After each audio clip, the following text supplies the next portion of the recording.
Morning everybody, welcome to the channel where we build it, we don't buy it. Today we got some bad news about the obsV10, but we got some good news too.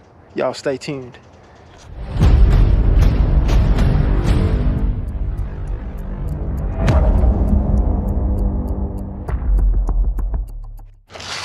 Well, the obsV10 is down. It exploded on me going down the interstate. When I say exploded, do y'all see that right there?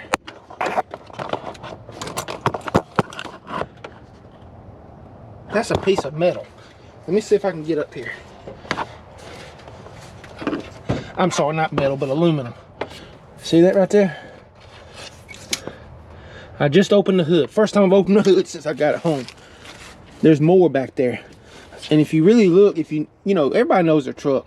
The whole motor's shifted sideways, okay? Everybody knows their truck best, right? So, let's get under here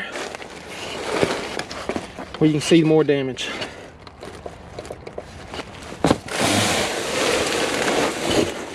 Wow, look at all that. So, it busted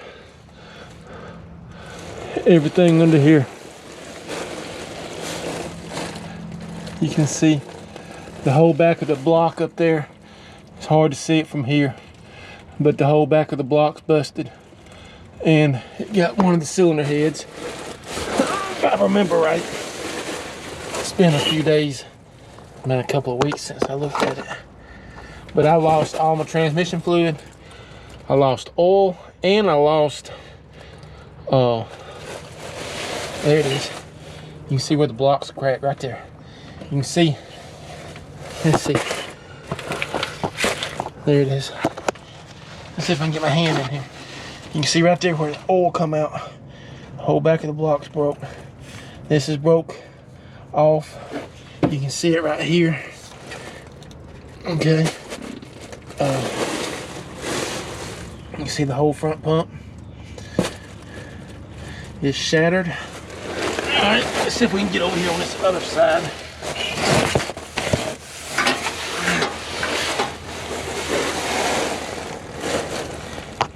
You can see where the starter was bolted up. You can't hardly see up top where it busted. But y'all, when this thing let go, it scared the dickens out of me. Am I recording? Yeah. So, that was the first time I had opened the hood. Hey, look, here's a piece. This is what I'll hang up. I always hang up pieces on the wall from where things come apart. Look at this right there. I felt it on my feet. I knew I did. Look. Oh my God, look at how it bent the firewall. Woo-wee! This son of a gun let go bad. Alright, that's enough of that. Get the souvenir out. Oh, uh-oh, it bit it. So, it was a bad day. Real bad day.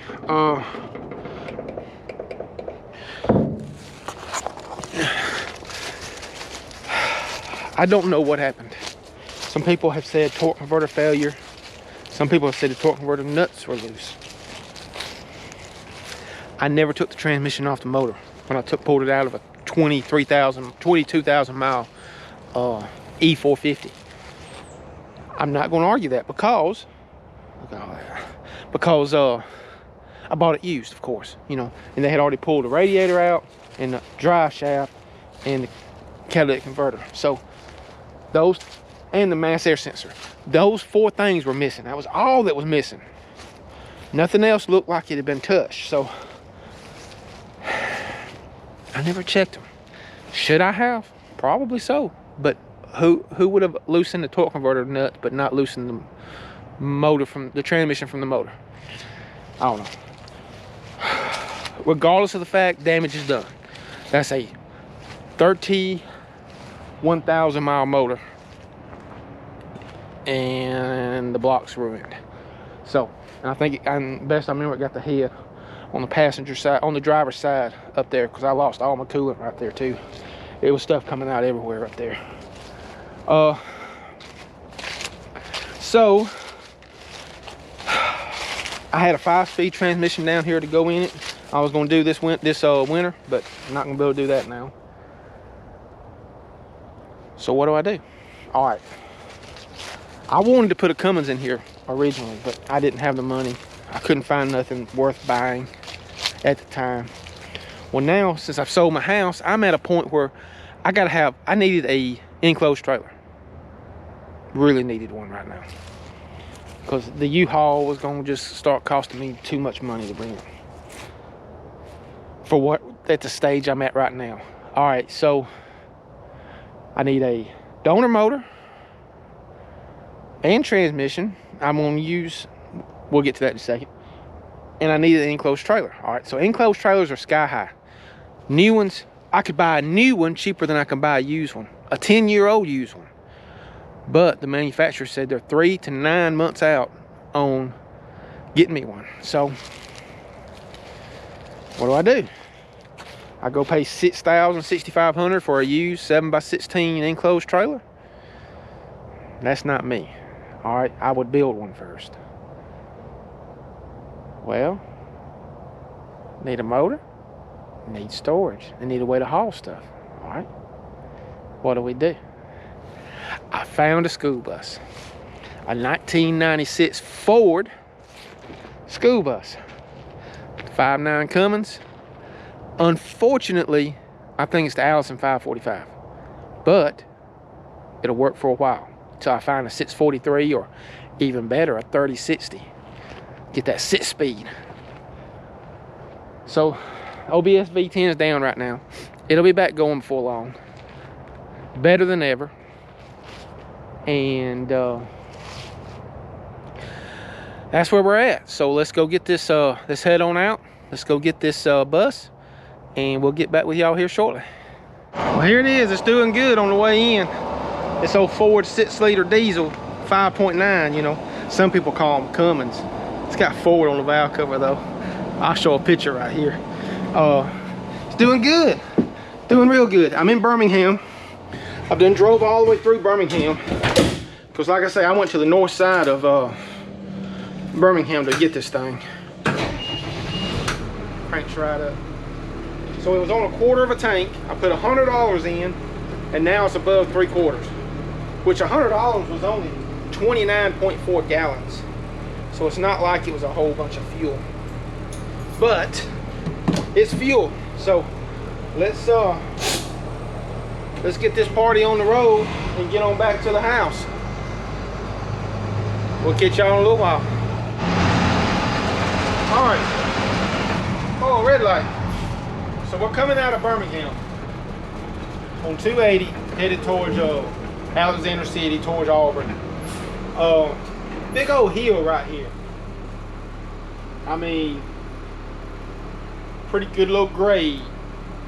So I don't know what this bus weighs. I'm sure it weighs over 20,000. I would have to look it up. I'm not sure, but it weighs at least 20. And like I said, it's a 5.9 Cummins P-pump. I think I didn't look. It was raining. It was wet. Don't really matter, but might use it a little while. But it's an Allison 545. I'm pretty sure. If I got lucky and get the 643, it's staying on it. But I can't tell driving it, you know. But I'm getting up to 60, 65 when I want to. So let's film this grade coming out. We'll see how this thing does going up. It vibrates a little bit, like most buses do. You know, they got solid mounts. I'm pretty sure it will like it. But let's go.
folks.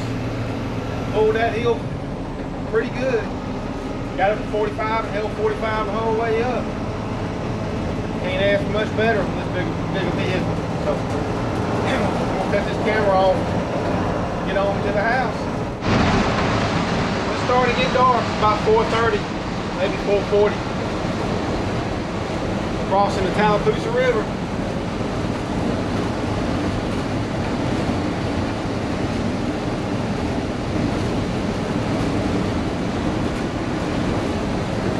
So I called my mom's calling me. The speedometer is right. So I've been pulling about 65 the whole way, sometimes 70 if I want to. Some of the big hills it slow down to about 50 going up. But I really didn't push it real hard, to be honest. You gotta learn what you can expect from a 185 horsepower. I think it's 185, I gotta look. But from 185 horsepower stock diesel and a 20 to 25,000 pound machine, you know, only so much it's gonna do. But trip's going good. We're gonna be home here before you know it. That's 45 minutes or so. So we'll definitely catch y'all tomorrow. See y'all. We made it home last night. Nice and smooth all the way. It's a bumpy ride in them old school buses, y'all know that. But I don't think my neighbors are gonna know what to think when I move. I never have nothing to talk about. I'm always bringing something home like this. But let's get on to the farm and get these seats out. Well, let's wait.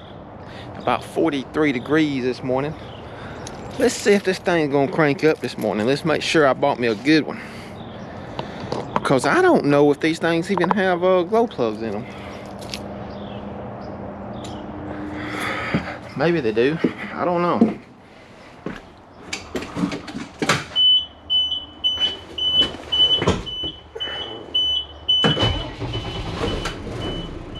Man, listen to that thing. No leaks on the driveway from last night. Yep. We got a good one going on the truck. So let's get on the farm and get these seats out so I can have something to haul stuff in from the house. Get with y'all very shortly. Alright, so these things got some little cheesy clips on the bottom. All I'm doing is snatching them up like that. And of course, get this out of the way. Got all kinds of trash in here. These old kids, you know how you are when you're a kid. And then I'm taking a wrench on the bottom, my impact on the top, I'm taking them two bolts out. Then I'm having to cut these with the cutoff wheel. And let's go do one of those real quick.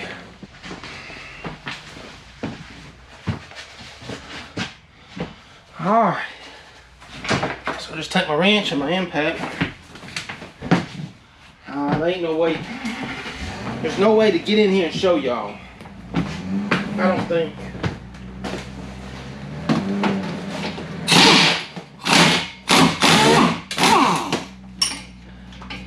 Hey, look at that.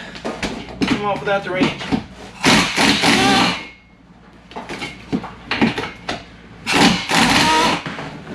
So then, see how that's loose. All right. So then I gotta take and cut these.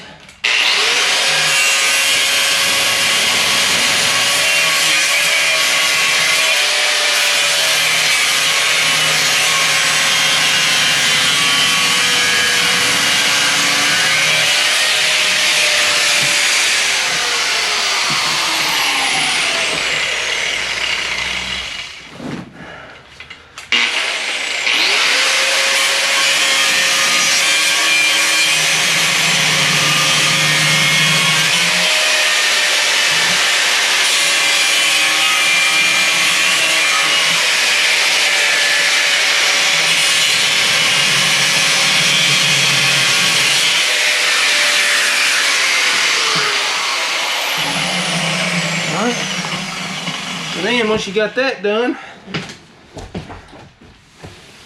you just finagle it out. And it's out. All right. It's not an easy job, but I should be done in an hour or two. I'm gonna leave 4 seats. I'm gonna leave 4 seats right here just to leave them. I can store stuff in here on them too. So that's where we're at. We're gonna keep on.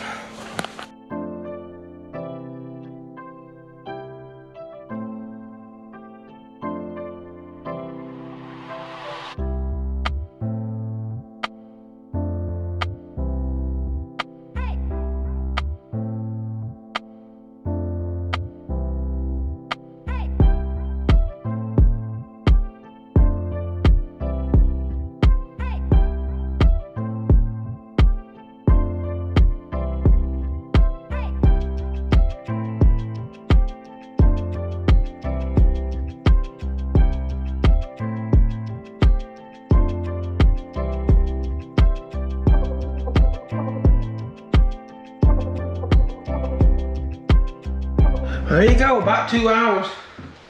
I left three of the seats in. I don't know. I know the kids may ride with me when we're making trips of hauling stuff. So, you know, whatever. It didn't hurt to leave a few. But it's amazing. It's amazing at how much trash come out from just in between these little cracks right here. It's amazing. But cleaned out, ready to start hauling stuff. Like I say, this is dual purpose. I'm gonna use this bus to haul some stuff from the house. I still got to make about maybe one trip with this bus, and then I'll get it emptied, and then I'll load up all my furniture and stuff in here in between moves, because I'll have a few weeks in between the move. But that's where we stand at. So that's about it. Let's go look at this motor.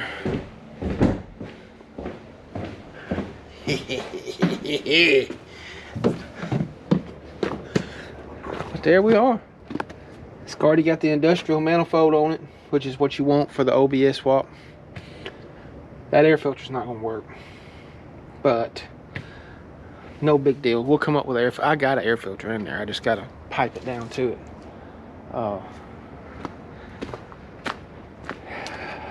It's got a big old air compressor on it. I'd love to keep the air compressor on it, just to be able to have onboard air in my truck. It's a thought. Thinking serious about doing it. I got to figure out which one's pressure, which one's return, which I'm pretty sure that's pressure, to be able to hook up my power steering and hydro boost, which luckily I already got hydro boost on my truck, so I ain't got to worry about power brakes.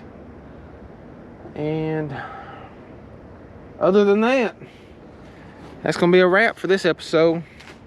Hopefully, it's gonna be a little while before I do the swap. It's gonna probably be a couple of months, because I just got too much going on right now. I gotta finish the shop, get it tin and insulation and tin on it pretty quick, and so I can get power down there, because I'm gonna pull my camper up beside it and stay in my camper for a few weeks in between selling the house and getting something else. If I get something else. It's nice having money in the bank, you know, so I don't know. Anyways, appreciate y'all watching. Y'all tune in next time. Excuse me. All that dust, I got my allergies all fired up. But y'all tune in next time. We'll be back on the shop, and y'all have a great day.